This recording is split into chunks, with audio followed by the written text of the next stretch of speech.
Nah, lanjut kepada target ya. Jadi untuk targetnya seperti itu. Nah, karena targetnya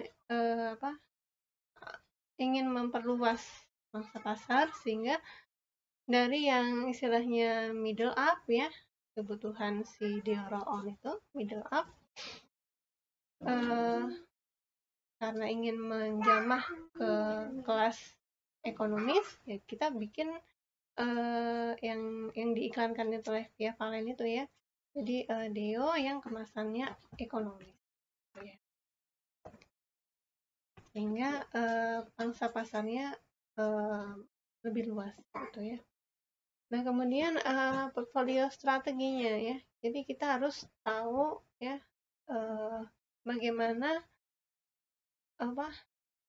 kita harus merancang apa-apa saja yang bisa dijadikan sebagai strategi gitu ya.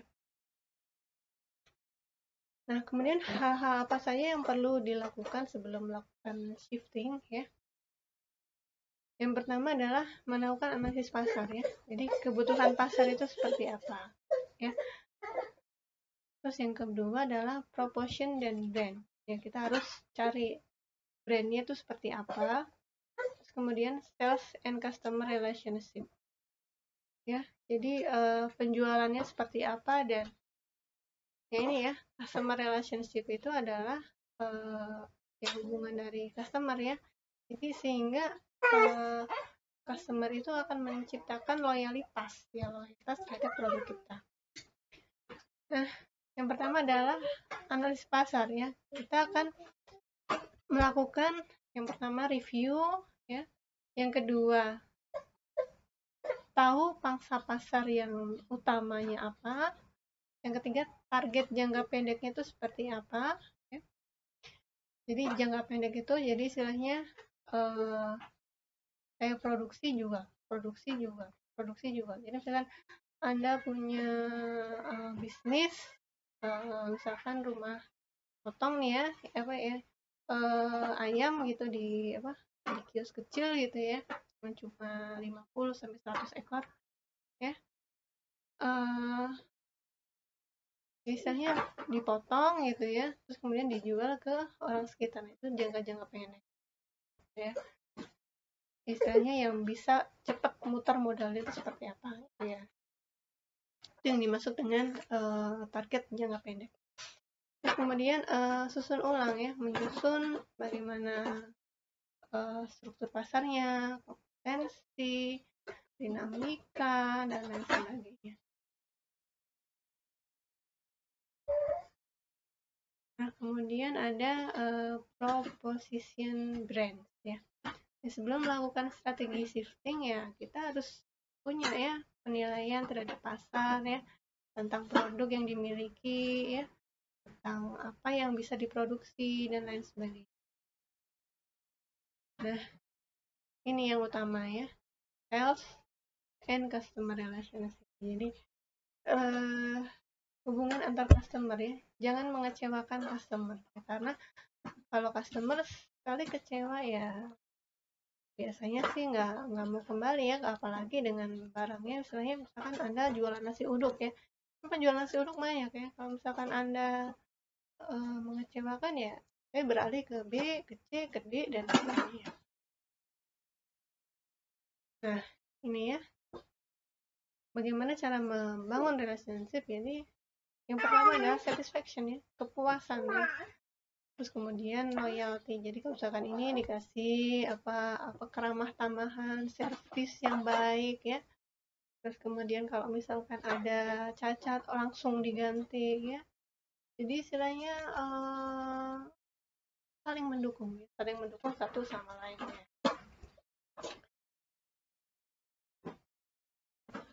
Nah, kemudian bagaimana cara melakukan shifting ya di tengah pandemi seperti ini ya. Yang pertama adalah mengembangkan produk ya. Ya seperti tadi ya.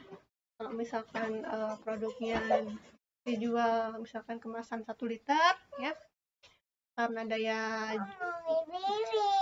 iya, karena harga daya beli masyarakatnya itu berkurang, sehingga diciptakanlah misalkan ukuran 250 ml atau kemasan setengah liter ya, istilahnya kemasan ekonomis ya. Kan seperti kalau di pasar itu ada minyak yang satu besar aqua ya, aqua cup itu ya, yang sekitar 200 cc, ada yang ukuran 300 cc, ada ukuran yang setengah liter, ada yang ukuran 1 liter, ada ukuran yang 2 liter, ada ukuran yang 5 liter, ada ukuran yang misalnya untuk kapasitas besar ya, yang jerigen itu yang 18 liter. Nah, itu harus harus jeli masukin pasar. Nah, sekarang juga istilahnya perusahaan-perusahaan raksasa ya, itu juga sekarang melakukan pengembangan produknya berupa ya secara langsung ya, kayak misalkan nih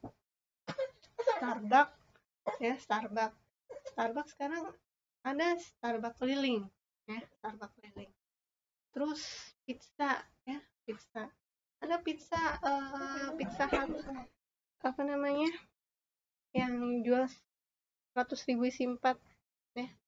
Itu saking istilahnya harus menghidupi karyawan ya, tapi harus jalan juga ya, gimana caranya. Jadi itu yang biasanya pizza satu loi jualnya satu loi yang sekitar 100 minimal, itu kita bisa jual 100 isi 4 ya. Nah, kemudian mengubah kegiatan bisnis ya, jadi online ke offline. Jadi offline ke online. Nah, kemudian mengembangkan produk yang dijual ya. Jadi misalkan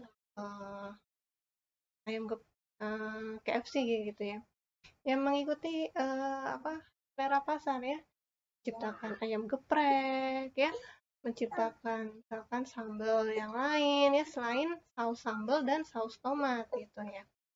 Terus kemudian menciptakan ala-ala Jepang, saus teriyaki ya, atau dan lain sebagainya. Nah, itu bisa dijadikan untuk pengembangan produknya masih sama, misalkan itu ayam crispy ya, tapi divariankan dengan menjual sambal yang baru gitu ya. Terus kalau McD itu ada selera Indonesia, ada gulai yang terbaru tuh, gulai McD ya. Ya ada kuah ya, kari McD. Nah, kemudian yang merubah kegiatan bisnisnya ya. Bagaimana yang mengikuti anjuran pemerintah, misalkan PPKM gitu ya. Jam bukanya jam sekian sampai jam sekian ya, diikuti ya, dan dibarengi dengan istilahnya doa ya, kegiatannya dari offline kita geser ke online, atau kita pakai produk apa sih yang dibutuhkan oleh masyarakat gitu ya. Nah, mungkin itu saja dari saya. Billahi taufiq wal hidayah. Assalamualaikum warahmatullahi wabarakatuh.